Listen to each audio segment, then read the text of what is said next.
Friends, pro kabaddi season 12 Telugu titans team అయితే మూడో విజయంపై అయితే కన్నేయడం జరిగింది. రేపైతే మనం ఈ ముంబతో అయితే మ్యాచ్ ఆడడం జరుగుతుంది. ఈ మ్యాచ్లో ఎవరు గెలుస్తారని అయితే ఈ వీడియో ఫుల్ క్లారిటీగా తెలుసుకోబోతున్నాం. నిజంగా ఈ వీడియో చాలా ఇంట్రెస్టింగ్గా ఉంటుంది కాబట్టి ముఖ్యంగా pro kabaddi season 12 fantastic updates కోసం అయితే తెలుగులో అందరికంటే ముందుగా వి స్పోర్ట్స్ గైడ్ అఫీషియల్ ఇన్స్టాగ్రామ్ మరియు యూట్యూబ్లోనే ఉంటాయి కాబట్టి మీరు సబ్స్క్రైబ్ చేసుకొని పక్కన వచ్చే బెల్ బటన్ అయితే ఆలో పెట్టుకొని ఇంకోరు లైక్ చెప్తే లైక్ చేయండి ఫ్రెండ్స్. తెలుగు టైటన్స్ టీంకి అయితే ఈ ముంబపై అయితే లైట్ ఎడ్జ్ అయితే ఉండడం జరిగింది ఫ్రెండ్స్. గత సీజన్లో 2 మ్యాచ్లు ఆడితే 2 మ్యాచ్లు కూడా మనమే గెలవడం జరిగింది. అందుకనే ఈ మ్యాచ్లో కూడా తెలుగు టైటన్స్ టీం ఎక్కువగా గెలిచే ఆస్కారం అయితే ఉంది.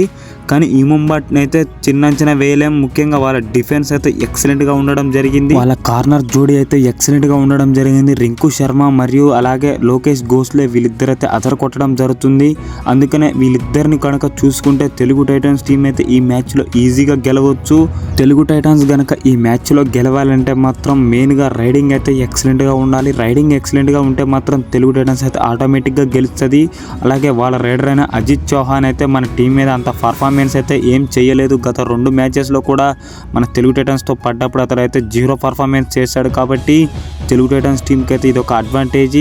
అలాగే అతడు కొంచెం ఇంజరీతో బాధపడుతున్నట్టు కూడా సమాచారం ఫ్రెండ్స్. నాకు తెలిసి అయితే ప్రో కబడ్డీ సీజన్ 12లో తెలుగు టైటన్స్ టీం అయితే హ్యాట్రిక్ విన్స్ అయితే కొట్టబోతుంది ఫ్రెండ్స్. మరి మీరు ఏ టీం గెలుస్తుందని మీరు అనుకుంటున్నారో కామెంట్ చేయండి. కానీ విని ఎరగని కబడ్డీ కంటెంట్ కోసం ఇప్పుడు ఫాలో కొట్టు. ఈ సంవత్సరం నిజంగా ఇచ్చి పడేద్దాం ఫ్రెండ్స్. మీ విజయ్ సైనింగ్ ఆఫ్.